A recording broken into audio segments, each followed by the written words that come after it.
Matt Moscona. I'm very important. After further review. Say it one more time. After further review with Matt Moscona. And here we go. Live from the Raising Cane studio. Let's ride!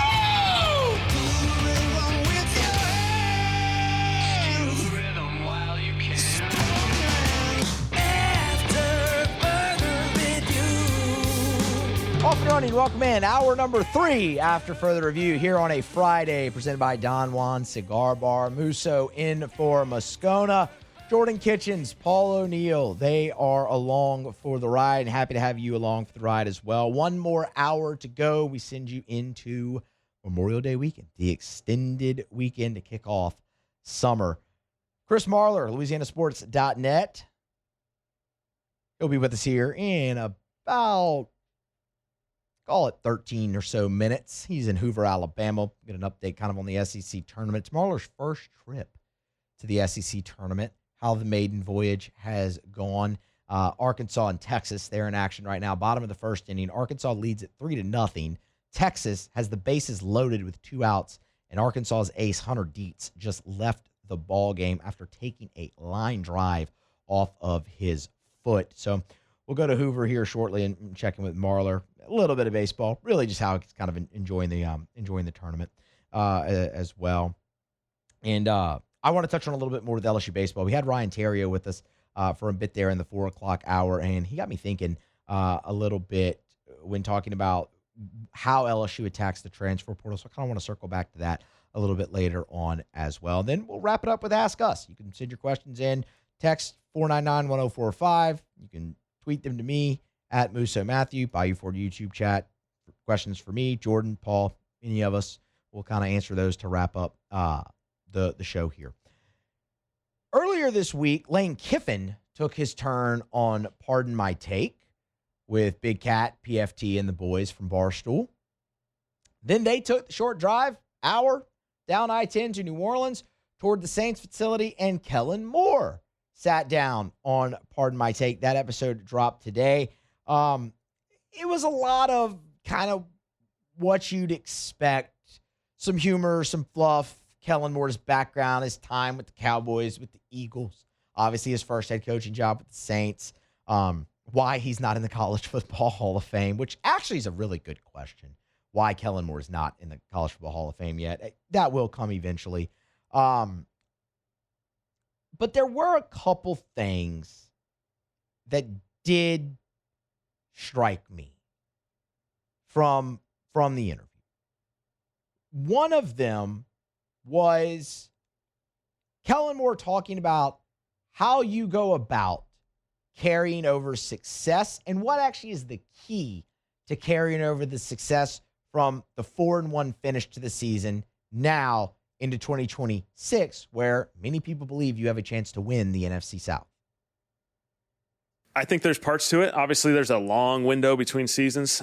We get that, but there's a ton of young guys who played late in the year. I think that says a lot about those guys, developing, and obviously those guys are going to carry on some big roles moving forward. When I hear the young guys, it's easy to just look offensive right there. Not that there weren't players, defensively, but it's easy to look at it offensive because, well, just look at your offensive line and your 2 tackles, right?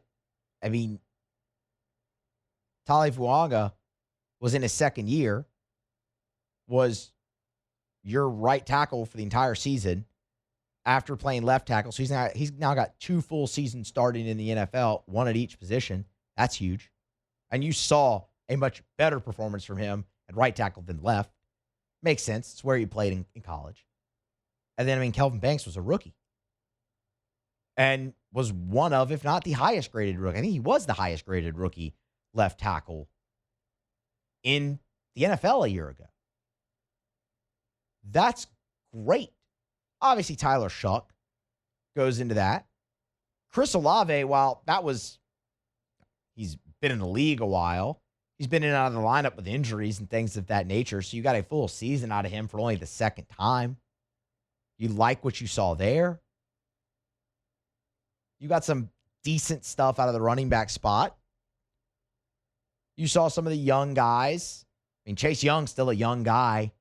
Do well defensively. I think you like what you saw from Danny Stutzman in the limited action that he was able to get. So you went about building a nice core.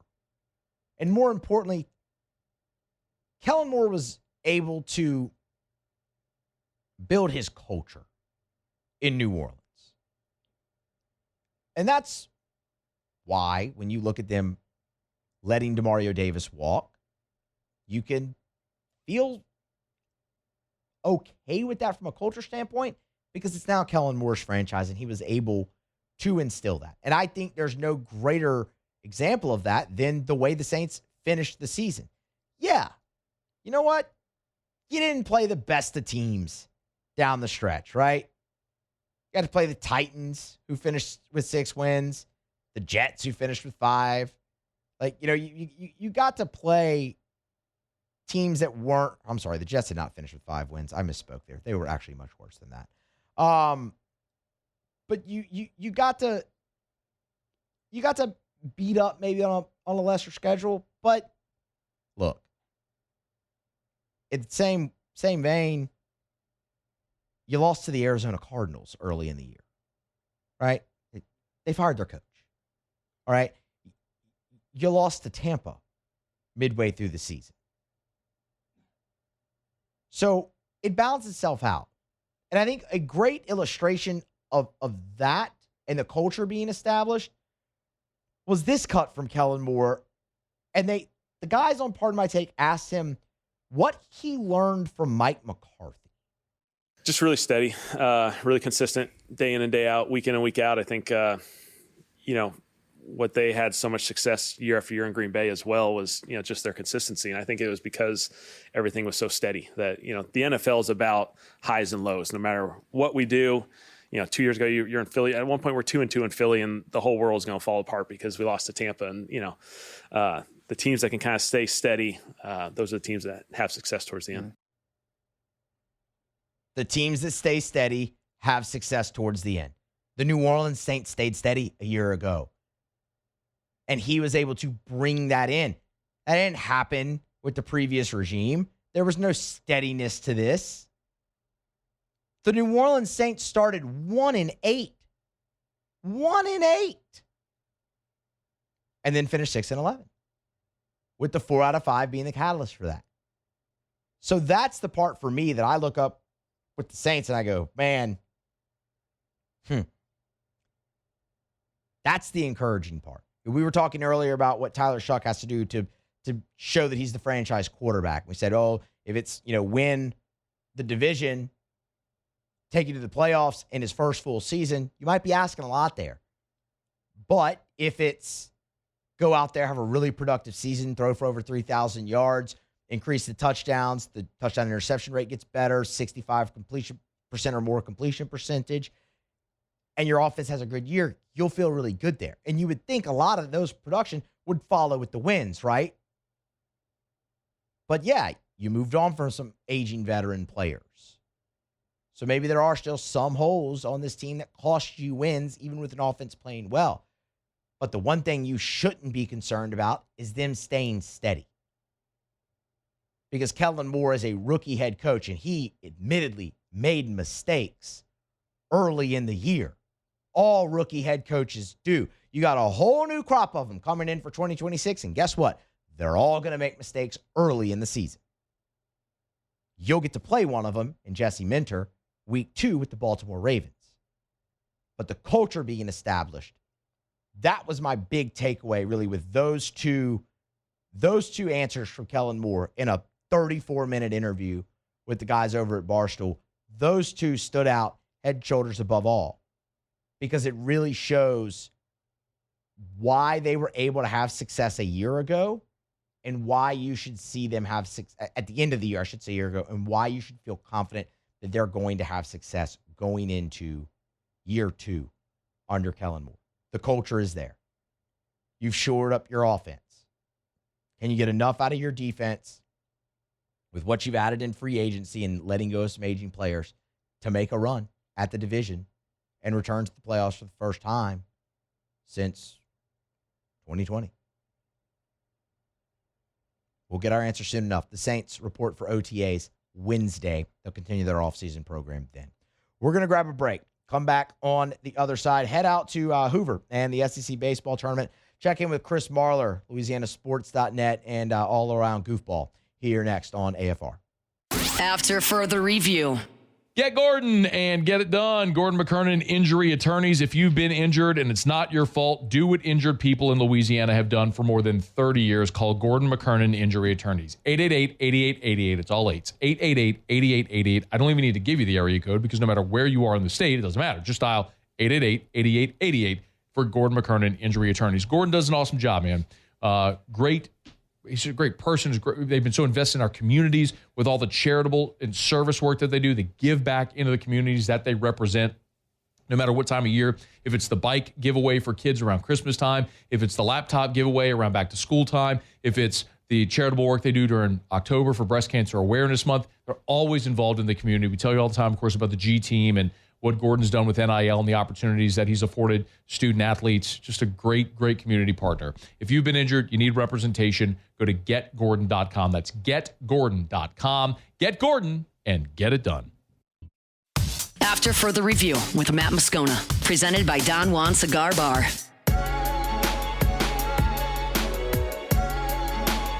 Our Lady of the Lake, championship health partner of LSU Athletics. Our Lady of the Lake and LSU, as we say, together we roar. Part of the Franciscan Missionaries of Our Lady Health System. And, I love telling you about Our Lady of the Lake because whenever we talk about healthcare, Our Lady of the Lake understands the two things primarily that people want are access and convenience. And they knock that out of the park.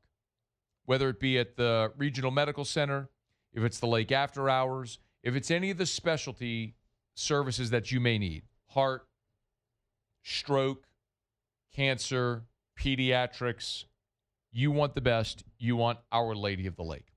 You can learn more about the Championship Health Partnership, OLOLRMC.com/LSU, OLOLRMC.com/LSU. Our Lady of the Lake and LSU, together we roar. Back here after further review on a Friday. About to send you into your Memorial Day weekend. Arkansas just hits a 3-run homer to take a 6-1 lead over Texas in the second inning. Game got started late due to rain, and now they have 7 runs on the board, and they're not even through 2 innings. Eat your heart out, SEC tournament fans. This is how it always goes. Let's head to Hoover.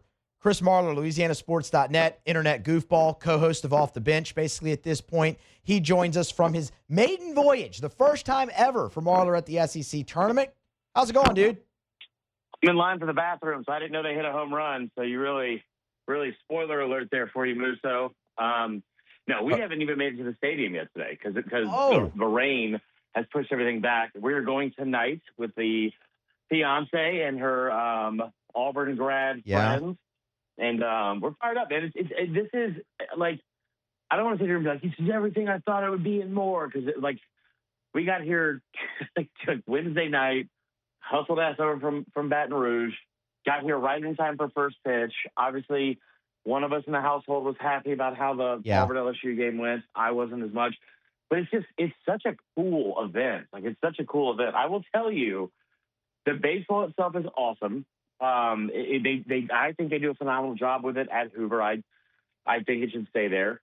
That whole part has been really cool. My God, there's a lot of kids running around. I mean, just everywhere you look, there is some feral 8-year-old playing catch, and not very accurately. But other than that, it's been pretty fun. Well, no, actually, it's good you brought that up because that I'm not kidding. That really was going to be my next question is, will we see you on the broadcast tonight fighting 8-year-olds for the foul balls on the berm? I think you can take them. Just wearing my not so much of a rip-off Major League Baseball jersey. Like everyone here is in their baseball uniform, and it's like the Angels logo, but it's like attack. We're on the Birmingham Attack, and you're like, why are you all wearing your uniform? You're not playing today. Yeah. It's honestly, it's like rival gangs, but with 8-year-olds. And I was telling Allie this yesterday, so I went up there by myself yesterday, and I was in my best all black outfit because I wanted it to be slimming, and I walked into the Fan Fest, and I think 90% of the people in Fan Fest between the ages of like 8 and 16 years old. And then there's me just dressed like Pepe Le Pew walking around with like a Miller Lite. And I was like, this is not where I need to be. Like, I need to be somewhere else. Marler, that's not a good look. No. I got to be honest with you, brother. That's tough. Yeah. And I have like a pencil thin mustache right now, and I was smoking cigarettes like out of a filter like Cruella DeVille. So it was very fresh and very bad. Oh man, Marler walking around Fan Fest with a beer and just a bunch of kids. I'm surprised security actually didn't come after you there. Okay, well, I want to talk to you a little bit more about the experience because, I mean, as you said, this is an event that people love. You mentioned wearing black, being slimming. What's the best thing you've eaten at the ballpark so far? I mean, I know they got fried Oreos and all type of concessions out there. Yeah. I didn't know they had fried Oreos. They do. They have fried Oreos.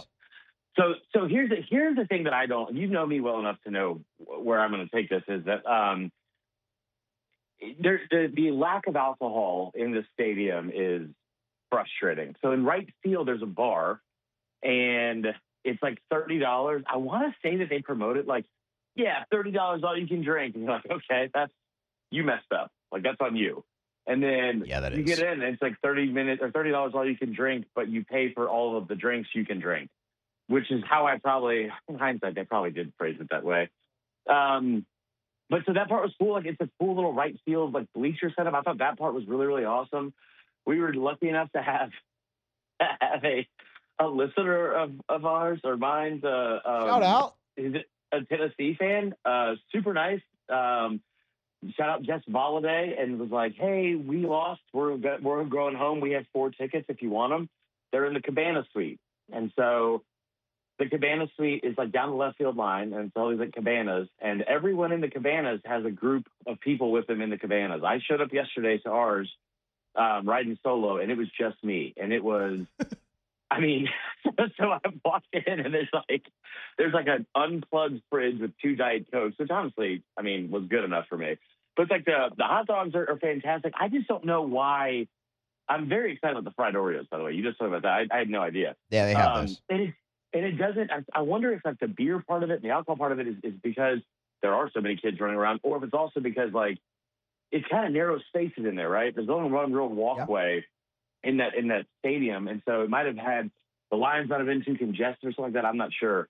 But that part of it has been, like, it seems like it's so well run. It's so much fun. I mean, like all the guys from SEC Network are here. Got to say hey to Dari the other day and Tom and all that good stuff. And told PB I'm going to swing by and get his skincare routine because he looks better and better on camera every year. But it's been a really cool experience. And I think the coolest part too is that, like, the amount of traveling for the fans has been really impressive. And like I said, I haven't been up there today, but it feels like it's been a pretty good representation of everyone, like of every single of every single fan base and Auburn. I mean, that Auburn LSU game on Wednesday night, for that to be my first experience of it was kind of like, it's hard to compete with that because you're the 4th largest crowd in the history of the entire tournament, and it's a Wednesday night game. And I love the way they had the setup of it, right? I am somebody that selfishly, I want to wake up and have baseball on at 9:30. I said this the other day on LSN in one of our articles, shameless plug, but like anytime I can get baseball on an hour before the Chick-fil-A breakfast closes, like I am all in on that. So I love the first 2 days. You have 4 straight games, 14 straight hours of it. But they've done a great job of trying to, plan for the weather that happens every year. Yeah, no, I mean, it's shocking that it took till Friday for the tarp to be on the field. But, right. Yeah, I mean, look who you're talking to. I also love the 9:30 a.m. a.m. baseball. Let's talk a little bit about the baseball now. Who's really stood out to you so far in the SEC tournament? Chalk is held basically now throughout after the first day. So who's really stood out? I think Arkansas, it's easy to say right now because they're up 6-1 on Texas, right? Like Texas has become this weird, almost like Kentucky basketball, Bama football-ish type of like conversation with their baseball. It's like, oh yeah, they're clearly the best team. And you're like, but are they? Like, I mean, like they have a ton of talent. The pitching is great, but like, I do think Auburn's pitching is better. I think Georgia's hitting is better than everyone's. Mm-hmm. So I'm not shocked that Arkansas is playing their best baseball at the right time. Now, how long will that last? In the month of May and June, we We'll find out, as we usually do with them. But Georgia's a team, man. Like Georgia's the team that stands out to me the most all season long. And it's mainly because, like, I love watching this Auburn team play. I love their pitching staff. I love, like, how, for lack of better words, how gritty they are. I mean, them closing out their season with Georgia, Mississippi State, and A&M with 2 of those on the road, and they won 2 of those series. I thought that was incredibly impressive. But again, Georgia, it's very weird to me that you'll still see people that are around, like, college baseball media trying to convince themselves more than anyone that this Georgia team might not be a top 8 seed. And you're like, I don't know what else they have to do. This is like, it wasn't until a couple of days ago on 11.7, I think, that they were finally like, yeah, I think they have solidified their shot. I mean, going into the week, there was talk of stuff on some platforms of, like, how, and I don't mean just like a dude on Twitter. I mean, like there was talks in some of these, it's like, you know, they might need to win the series for them to get one of these top seeds, because they're what do you call it? They're SOS and their KPI and their LOL and their OMG and all those numbers and acronyms didn't line up as well as some of the other teams. And it's like, dude, they went 23-7 in the regular season in the SEC, won the conference by 3.5 games. And what they continue to do that amazes me more than anything is they're like the opposite of LSU, really. It's like they just find new ways to win. And it's not just the bats this year. Like, where in the past it was like, man, that pitching staff is a pretty big liability. But they've been able to win games like they did at Auburn last week, 2-1 or 5-3 against Mississippi State. But they need the pitching to be there. It's been there. And the bats have never silenced at any point this season. The most impressive thing about Georgia is that the power has traveled the way that it has. 2.5 home runs per game at home, 2.5 home runs per game on the road, and they've hit some moonshots in Hoover. The ball has absolutely jumped out of the Hoover Met this week as Isn't well. That wild to you? I mean, that was they reached the halfway of, like, I think the record's like 46 in the tournament, and they hit 23 in the first 7 games. It was crazy, and they weren't cheap. That's the other thing. I mean, they moved the fences in a few years ago, and with the lower seam on the bat and on the ball, and offense just being back in the game, it stood to reason that you'd have more. Where the ball really doesn't jump is late at night because the humidity, the air gets so heavy there. I mean, look at the dew on the field between LSU and Auburn. That's your example there. But so that's been the most impressive thing to me about Georgia. I will say the one thing that does concern me is their pitching depth. When you get past your top junior rotation and Bird and Scott and Aoki, what's really there? So I mean, if they do drop a game, do they have what it takes to come out of the losers bracket? That's interesting to me. Let's talk about the ABS here, Marler, while I've got you, because I know you've been keeping up with it over at LouisianaSports.net, posting graphics, articles, all of those things about it. You and I talked about it a little bit earlier in the week. Give me your thoughts. Okay, so I'm gonna come at this from an angle of, like, just like you and I talked, right? Like, I wasn't a pitcher, I was a hitter. So from the hitting standpoint, my biggest thing is do not blank up my at bat because you are incorrect with your call. If I'm in a 1-0 count and someone does an off-speed pitch 2 inches off the plate, and I leave it because it's 2 inches off the plate, and I'm also not swinging that on 1-0, then don't turn my 1-0 count into a 1-1 instead of a 2-0. Don't turn my 2-1 count or my 3-1 counts into 2-2. Like, do not put me upside down in the count, especially because you've made the incorrect call. And I think that the issue is people took a lot of umbrage with this, which was crazy to me, that I knew the word umbrage, for one, and then two, that people were doing this on social media, which is they were taking it for the ups because I put out this graphic that I was like, hey, they were 80% wrong on challenges in the first game. Like they were in Mizzou, Ole Miss, they had 8 out of the 10 calls they challenged were overturned to the correct call, which was not what the umpire had made.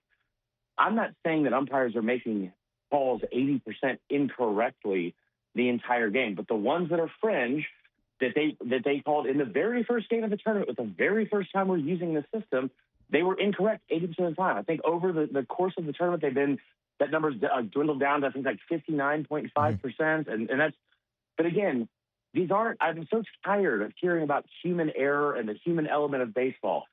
People are going to be curmudgeons about this because they don't like change. And this is the oldest sport, that most of us have watched forever. It's been around for a bazillion years. And like, you don't want to see robot umps. It does devalue the catcher. I think there's an argument to be made for that in some capacities. But more than anything, like, I don't want the incorrect call dictating the outcome. And I'll give you one that doesn't matter in the grand scheme of things, but it matters to me as someone that loves watching this kid hit and loved watching him play at LSU. It did not matter in the end result of the game, but imagine if LSU was able to come back, but they had 2 bad missed third calls or missed third strike calls from the umpire that were overturned. Derek Curiel is one of the best professional hitters I have ever watched at the college level. Everything he does is effortless, and the way he's the backside of the field, I love it. Like, I've loved watching him play for 2 years. His last college at bat was almost a backwards K because the guy behind the plate probably wanted to go home a little bit. They've been out there for damn 14 hours, and also missed it by, I don't know, an inch and a half. And, like, that to me is inexcusable because you need to get this thing right. I do not want to hear about the human element. I do not want to hear about the human error. It's error. It's incorrect. And so I'm tired of if you are sitting here simping and standing for an umpire, we have bigger issues that we need to talk about. For one, that to me is insane. Like, that is there was some big LSU fan that commented, like, this is wrong. This is absolutely, and it's like, brother, I don't know what any of these guys have done for you. They helped you get a loan on a house or a car or something. But what are we doing right now? Like, it is just, I just taking up for the officiating is like cheering when the teacher gives you extra homework. I mean, that's bizarre to me. I can confidently say that's the first time the phrase simping and standing has ever been used on this show. Like, I just not be the last. I just feel so confident in that. No, I'm with you, man. You know that. Like I said, we talked about it earlier in the week. And a lot of people made a big deal of the size of the zone, it being more like the college strike zone, which I actually favor the college strike zone because not all these guys are going to go pro. You can't expect them to all throw into a major league like strike zone. But my bigger gripe with that is, yeah, you know what? It's a bigger zone. And when that graphic pops up and people are challenging something that's called a strike and it's still a ball an inch and a half off the plate, do you realize how bad he actually missed that to call it a strike? Like, the size thing goes both ways with this. But it's also, yes, I don't understand how they don't see that side of the argument.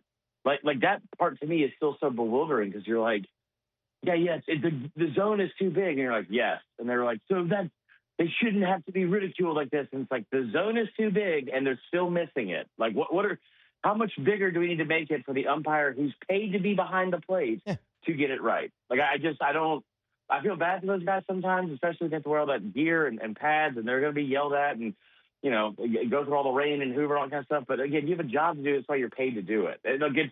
What's the Mad Men quote? That's what the money's for. Like, that's what the money's for. Make the right call. I hope we see it in the SEC regular season. I understand it might not ever make its way into the NCAA postseason, but I hope we see it in the SEC regular season going forward. I'm late here, but give me your prediction. Who wins the SEC tournament come Sunday? Oh man, I had Mississippi State. so all right, give me your updated pick. I'm going to take Auburn. Take Auburn. Yeah, because I have to, because I was looking at me. But I also do love the way they're playing right now.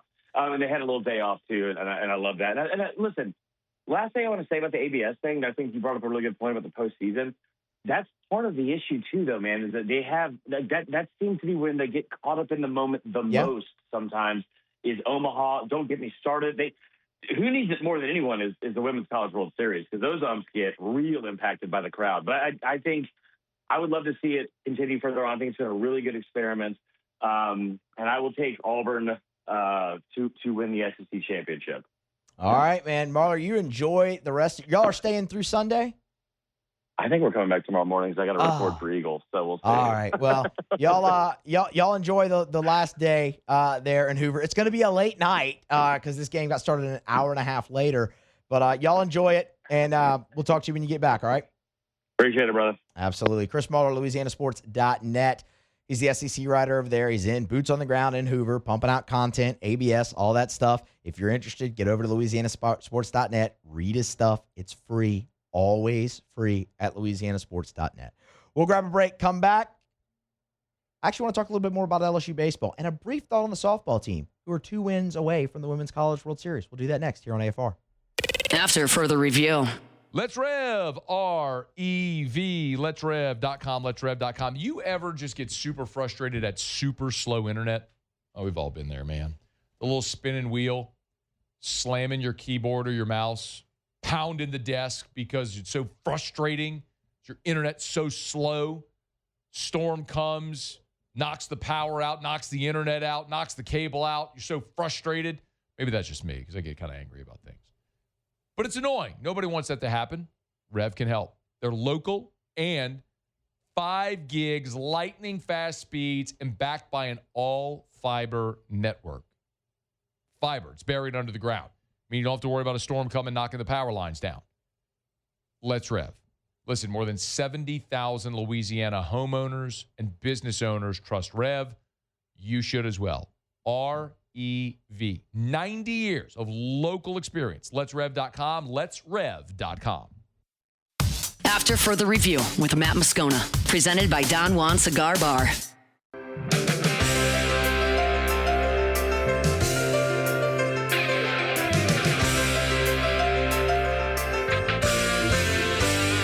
Here, maybe you're looking to upgrade that ride before the family road trip. Get on by South Point Volkswagen, airline just north of Highland, or online at southpointvw.com. Southpointvw.com. Told you for years, they're Louisiana's largest volume Volkswagen dealer. Maybe you need that full-size family SUV. Make sure you go test drive the Atlas. That's what Erica drives. It's the 3-row, 7-seater family SUV. Tons of space to accommodate our family, all our bags, all the beach stuff as well. Go test drive one today at South Point Volkswagen. Remember, you can shop them online, new and certified pre-owned. So if you're looking for a pre-owned vehicle, great selection. Say it all the time. They're the largest volume Volkswagen dealer. They move more new inventory, so they have more pre-owned trade-in inventory as well. So make sure you shop their pre-owned vehicles over at South Point Volkswagen. Airline just north of Highland or southpointvw.com. South Point Volkswagen. What's your direction? All right, back here after further review. I intended to talk a little bit more LSU baseball here in this segment, but I haven't left myself a whole lot of time. We had Ryan Terrio on earlier in the show talking about, putting a button on LSU season, and we talked about portal, and I asked Terrio what he looked for how Jay would attack this offseason, because they've talked so much about retention. But it's an undeniable truth. They have to go into the portal and get some difference makers. And Ryan talked about the pitching staff and basically kind of overhauling it. Like, you have a handful of guys that you know are going to be back. Kason Evans, William Schmidt, Cooper Moore, Marcos Paz, that you've seen good stuff from those guys. But you need some change there. And I had asked him, are you at all concerned with an overhaul, given, we know LSU has good players, the development just wasn't there? Are you concerned overhauling it, bringing in a bunch of new guys and kind of maybe starting from scratch a little bit there? And he said no. And he brought up an interesting point where, to him, that's more of a concern with an offensive player. Will it translate to a different level? And man, that's what really got me thinking. Because if you look at the last 2 years for LSU baseball, isn't that just exactly what happened? I mean, you look at hitting, you're going to a new level. With pitching, as Terry said, the stuff is the stuff. Anthony Ianson came from UC San Diego, mid-major. But the guy throws 95 with a wipeout slider. That translated. Offensively, it's much more of a crapshoot, isn't it? Zach York was the leading home run hitter in program history at Grand Canyon. It didn't translate to this level. Braden Simpson, career 300 hitter, 22 bombs a year ago at High Point. It didn't transfer over to this level. The flip side of that is, last year it did. With Danny Dickinson, guy came from Utah Valley, hit 300 on a national championship winning team for LSU. Luis Hernandez comes from Illinois State, starts at catcher for LSU, has a bunch of clutch hits. It translated over. the last 2 years have shown you that in a nutshell. Whereas with your pitching, it is much easier for it to translate. I can see the need to overhaul a lot of this staff. You kind of need fresh blood in there, right? You need a fresh makeover. But you still have a lot of guys where stuff is good. The development piece is very fascinating to me on the mound for LSU going forward. And I do think that's where you see the bulk of the portal additions. Although there are some spots in the field and some draft decisions that are going to impact that as well this offseason. We'll have much more time to talk about that on Tuesday when we're back here after the Memorial Day holiday. Really kind of take a look at the roster, numbers, decisions, all of that stuff. We'll do that. Might even split it into 2 segments with, the fielding and the offense and then the pitching staff when we're back here on Tuesday. But it's going to be fascinating. And when he said that about the offense, it triggered that in my brain where it's like, man, it played out the last 2 years here, where you had guys from lower levels coming in and translate, and you had guys from lower levels come in this year, and it didn't. The margin for error is smaller there, which that's all things that you learn about when things go as poorly as they did this past year, and you adjust. And that's the task for Jay Johnson and his staff. Before we hit our final break, Beth Torina and the LSU women's softball team, they get underway in the Super Regional in Tuscaloosa in about 16 or so, 16 minutes or so from right now. They're 2 wins away from the Women's College World Series in Oklahoma City, and job well done by Beth Torina this year. She deserves a lot of praise for bringing that team along. Given what their offseason was, you lost your ace pitcher to transfer portal in Sydney Berzon. It was a tough start for this team. They had a really rough pre-conference tournament in there. They started 4-8. They were 4-8 in the SEC at the halfway point. And she kept training on the tracks, kept it all together.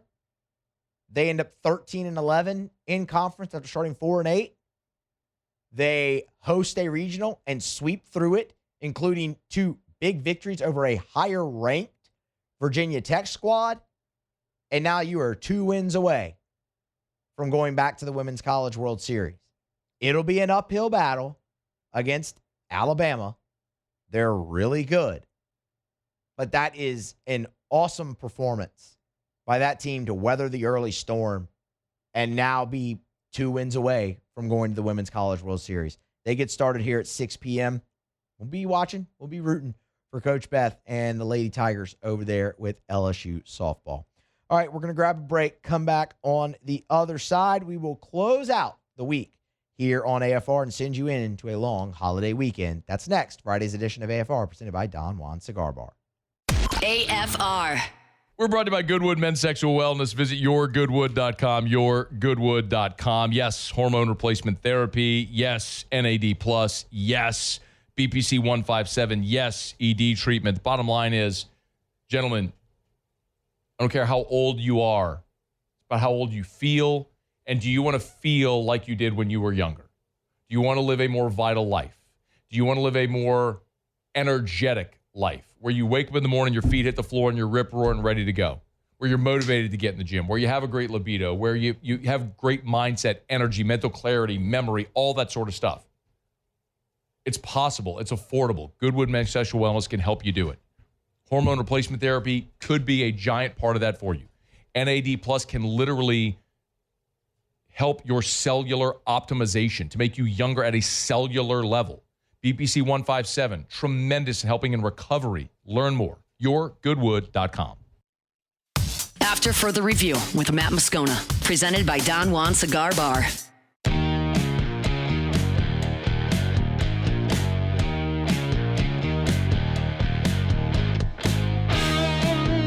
AFR is brought to you by First South Farm Credit. You know where to start. Your first call, your first visit, your first option when it comes to buying land in Louisiana is First South Farm Credit. And honestly, it doesn't even have to be land in Louisiana, because First South Farm Credit can help you buy land in any of the contiguous 48. And they've got more than 40 branches in Louisiana, Mississippi, and Alabama. So if you're right here in the Southeast, there's First South Farm Credit locations all near you. But remember, like, for example, let's say a lot of our audience in New Orleans, of course. You're living in New Orleans, maybe you're starting to build a family, grow a family. You want to move to the North Shore like a lot of people do. You want to buy the 100 acres in Tangipahoa. You can. And First South Farm Credit can help because they have an office in Amite. So you can walk in there. You can do business with someone who talks like you, lives where you live, and help you buy land wherever you want to buy land in the contiguous 48. It's First South Farm Credit. If you're thinking of buying land, your first call, your first option should be First South Farm Credit. FirstSouthLand.com. All right, wrapping up a Friday edition here of AFR presented by Don Juan Cigar Bar. Wrapping up the week. Memorial Day weekend. It is upon us. Finally. Jordan? Yes, sir. I know you're fired up for the weekend. Very. What you got going on, man? Plans Memorial Day? Not really plans necessarily. We'll see Sunday if the weather cooperates. You know, me and my friends will get together and do something. So just fingers crossed that we can have a little bit of sunlight. You know, I'm not asking for all day. Just give me a little bit. I don't mind dodging raindrops on Sunday, but you got to give me a window. Just something. You got to give me a window where I can really kind of veg out. Yeah, yes. Just for a little bit, man. It can be overcast. That's cool with me. I can do that. Maybe a sun pokes through a touch. Fine. Love it. I just can't have washout thunderstorms all day on Sunday, especially because that's probably going to happen Monday too. So, like, I need a little bit of a window there. Oh, I just thought about that. You just said Monday. Of course, our days off, we're going to be in the house. Yeah. Well, Monday's going to be a recovery day for your boy anyway. Okay. Saturday and Sunday are going to be pretty big days. So Monday's the recovery day anyway. So I probably wasn't planning on leaving the house. Yeah. Maybe just sleep in and enjoy the rain that day. You can sleep in. I could, and I plan on it. Although sleeping in for me has changed dramatically. Sleeping in is now like 9 o'clock. Dude. Whereas when I was younger, sleeping in was like 1 p.m. Yeah, I'm about to say 12. Just fantastic. God, I miss being able to do that. I don't know. My body physically can't do it anymore. I know. That's what I'm saying. Like, I don't know if I can go back to that lifestyle. Because right now, it's really hard for me to sleep in regardless. Like, my body just wakes up like I'm up. Like you said, like 9 o'clock, that's probably the longest I can stay asleep now. But before, like you said, 12, 1 p.m., oh, yeah, baby, we sleeping in all day. If my body would allow me, I could easily go back to that lifestyle. I wish. 100%. Paul, Memorial Day plans for the O'Neills? We are taking it easy. Okay. We took a trip last weekend for Opal's end of school year. So, this weekend we're just kind of staying at home. New baby in the house, so yes, sir. Taking it easy. Taking it easy. Miles' first Memorial Day. First one. Right here. First one, you're just going to take it easy. I respect that.